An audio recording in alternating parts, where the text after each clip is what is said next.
kids, children, offspring. I have an opinion about them. They're born to us. We birth them. We want them, or maybe we didn't plan to have them. And then we dream. What are they going to be like?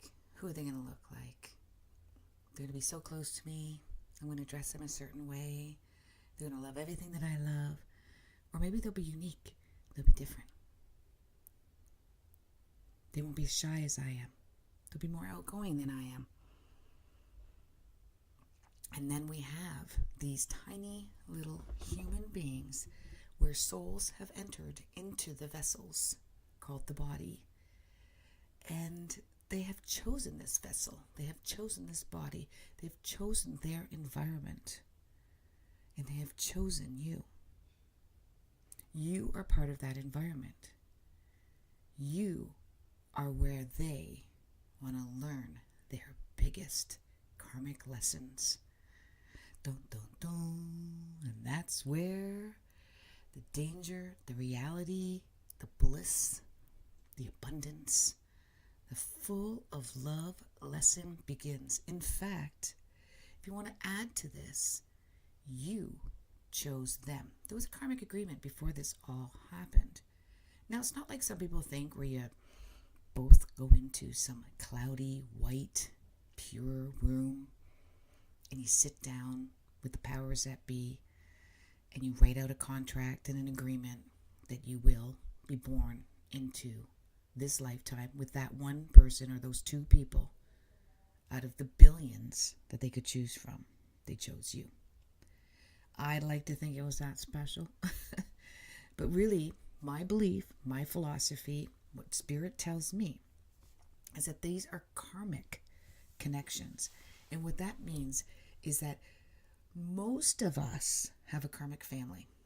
And that family is extended into friends, co-workers, neighbors, other people's friends of friends, family, immediate family, extended family. Often you know who your karmic family is because the moment that you meet them, you feel a connection.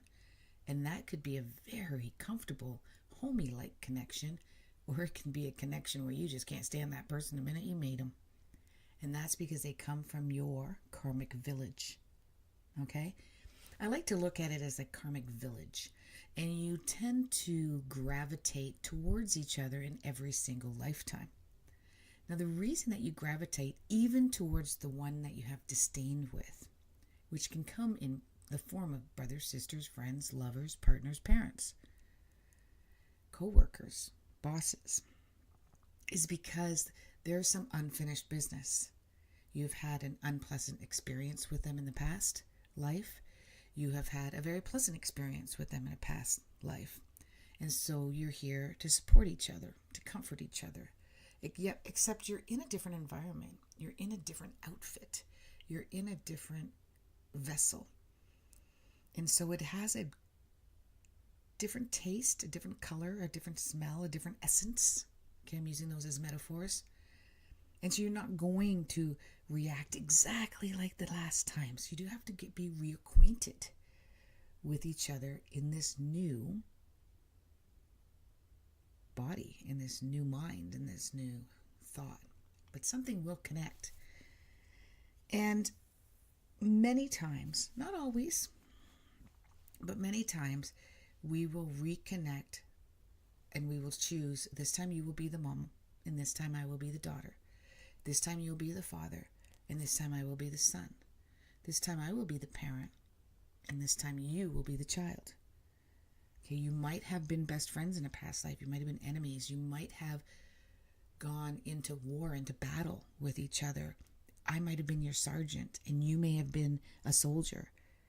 And we went through a horrific time. And that ended with some trauma, with some PTSD, with some loss, abandonment, fears, obsessions, OCDs.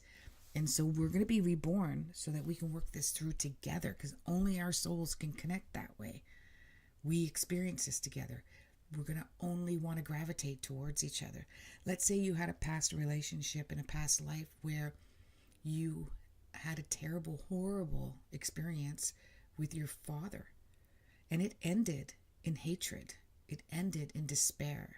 It ended in a huge disconnection. And you left that lifetime with a lot of open wounds. And so in this lifetime, you have no choice. You're going to reconnect again until you can sew up those wounds, until you can heal them. And it's not pleasant.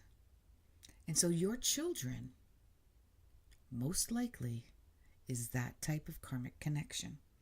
And that's why many, many, many parents do not have the child-parent connection or bond like they expected to have. And so what I love about what I do with my readings and my sessions, my intuition, my psychology, my astrology, my philosophy, when spirit talks to me, I can tell you everything about your past life with that child and their past life. I can, not just the past one, I can see 3, 4, 5, 6. I can walk you through a past life regression with that child, and we can enter into that dimension that is still there, because there's no concept of time. All our lives are just one big giant event, moment, one big giant moment. And I know, hard to conceptualize, hard for me too, very difficult.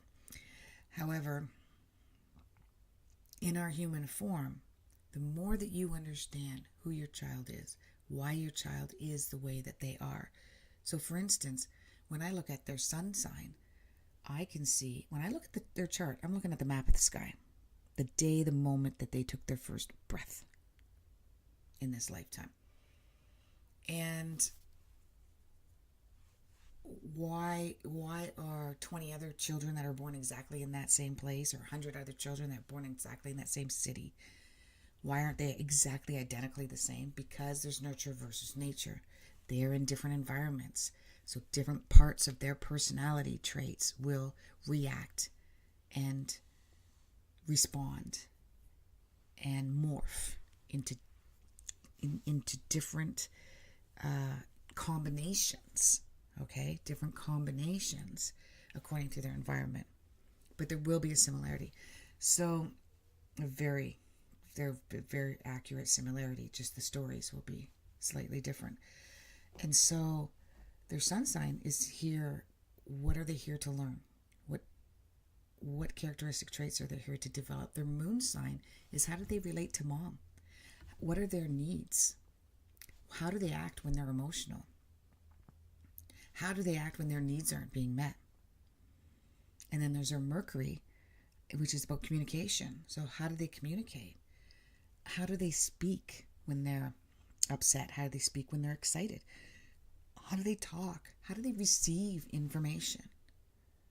How does it filter through them?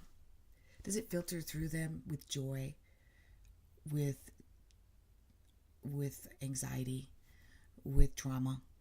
Does it filter out as screaming, yelling, drama, overly excited, ambitious, pushy? Or is it reserved and quiet and artistic and creative and silent and alone? And then there's Venus. How do they love? What do they love? Who do they love? What is their self-love like? How do they filter out love? What do they do when they love something and someone? What are their personal interests? What are their passions? What are they going to be interested in? Even in their career, let's find a career that they're going to love. What is that going to be? How can you guide them towards that? For them, for their needs, not yours. And then there's Mars. How do they take action when they want something? How do they react when they're angry, when they're frustrated, when they want to move forward? Do they retaliate? Do they have anger management issues? Do they recoil? Do they become introverted? All different.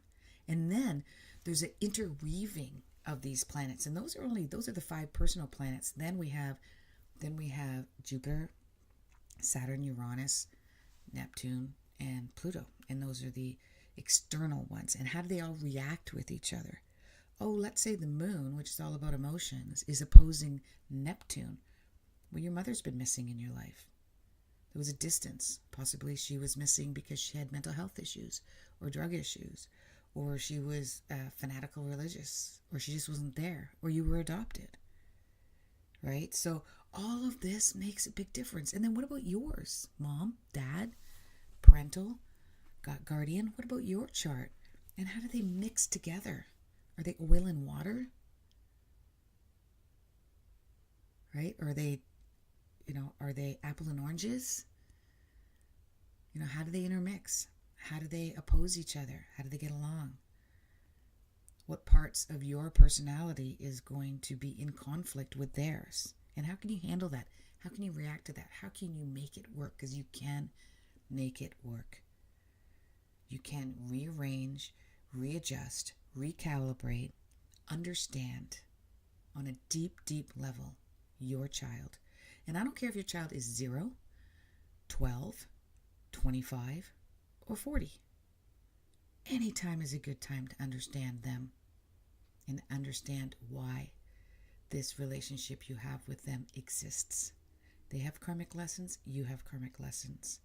We're all here to grow, to become one with Source. Namaste.